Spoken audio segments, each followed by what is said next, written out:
Yeah, man. Last time I watched one of these joints, I think Charlie Kirk was debating some people. I don't think it was quite long as this video. I think it was a little bit shorter. This one is an hour and a half. So, hey, I'm going to have to use some Vlad TV tactics with this one.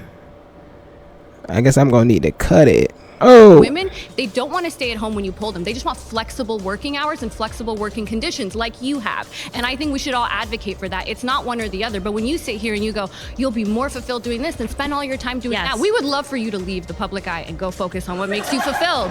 Okay. Hi. I can't lie, that was a good one. My name is Candace Owens. I am a... But in reality, the only thing she's trying to say is, don't tell me the truth. That's all she's trying to say. Podcaster, a mother, a wife, and also the author of the upcoming book, Make Him a Sandwich. And today I am surrounded by 20... Yeah, I gotta read that. What's going on with that? That reminds me of a fit book called Women Deserve Less. Feminists. I don't know what to say, man. These books are crazy. But I'm sure they're selling well. My claim is that the sexual revolution has devalued women and made them infinitely less happy. Well, statistics say so, right? I ain't the one that write them. That's just what they say. I don't know who write them. I don't know. Hello. Hi. Hi, I'm Samaya. Samaya, nice to meet you. I'm Candace. Nice to meet you too. So my question for you is, statistics show that 60% of women who are murdered by their intimate partners, murdered by someone that they're in close relations with. Well, it is normally by somebody they know, but damn, I didn't know that. That's according to the UN from 2023. Yeah. So how is it that, women are so valued, quote unquote, in the home, and yet that's the place where they're at the most danger?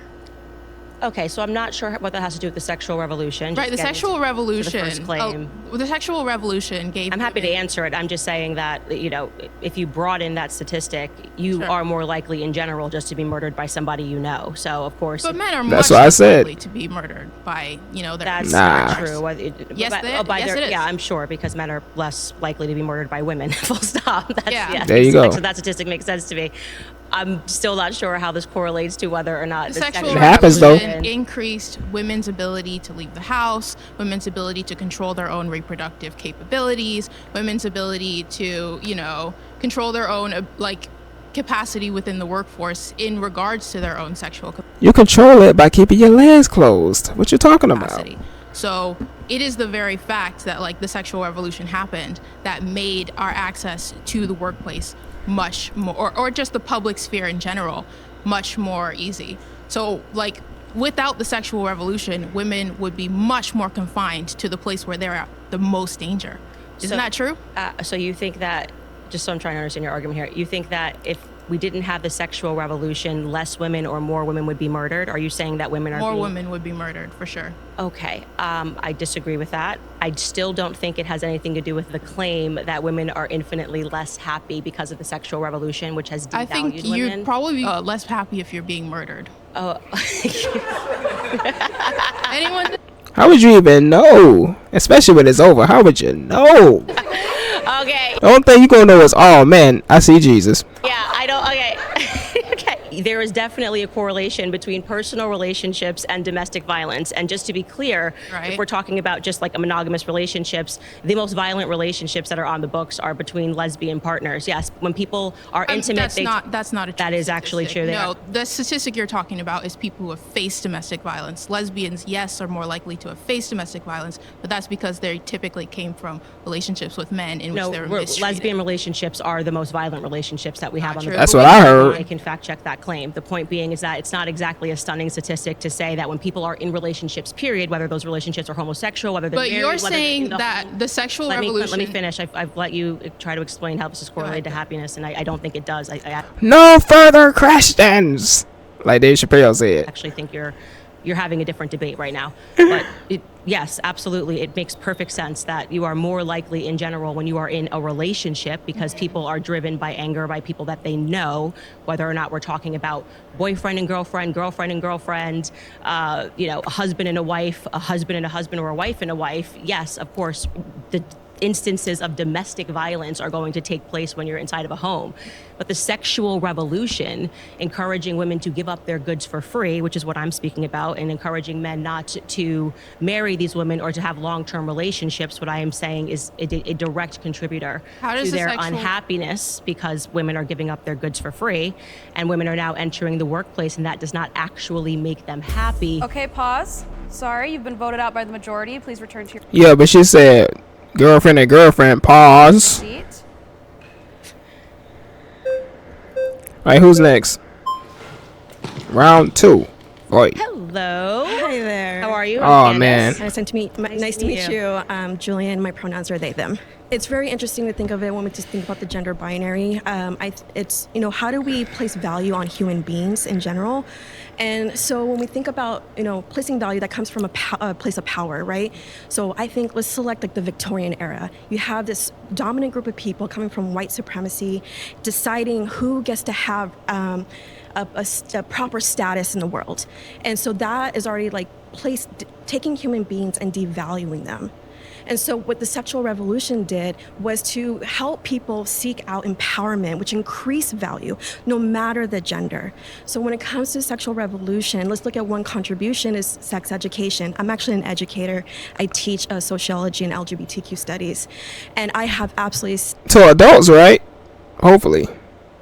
Well, hopefully not. seen the positive outcome with the sexual revolution and sex education, and seeing people empower themselves. And with that comes safety when it comes to decreasing STIs, abuse, sexual assault.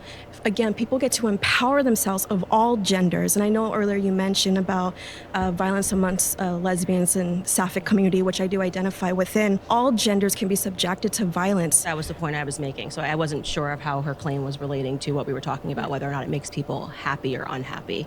Relationships are obviously a ground where there can be violence. I guess I could just wrap it up by saying, like, if we all have access to like sex education through the incredible work of feminists, No, not the one you teaching. No. the sexual revolution, we are able to gain access to information and gain skills to create an equitable society, egalitarian, within our relationships, whether it be platonic or romantic. I'm so grateful for those feminists who have fought for us, so we can gain those spaces and create a healthier society. Okay, are you a believer in the government doing everything that it can to make people happy? So when it comes, as someone that teaches in the public sector, I understand the concern when it comes to like, what is a teacher, what kind of information they're providing to the students. I do believe that we, as a teacher, I should be able to give that sort of information. Again, I teach college students. One of my claims is I believe that we should mandate sex education amongst college students.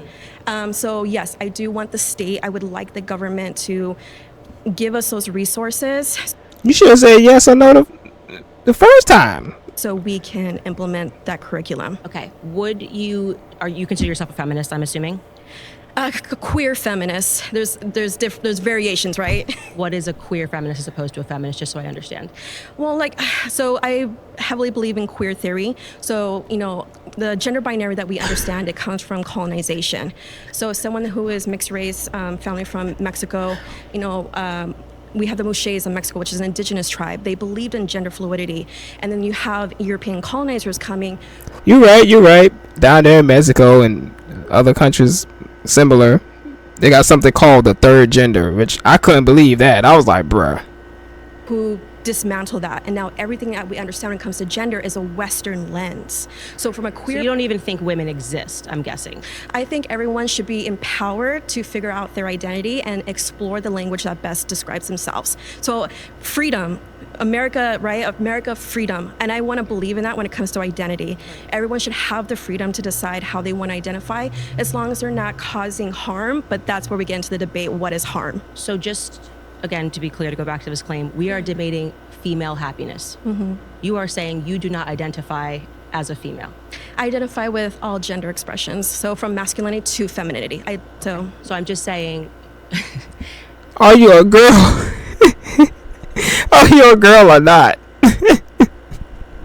Are you just saying that as a part of queer theory, you're debating whether or not women are happier after the sexual revolution? I'm just trying to understand, because it seems like you're debating queer theory as opposed to female. I believe being happy. all genders benefit from the sexual revolution. Y'all should have been raised y'all flags. Return to your seat. Y'all should have been raised those flags.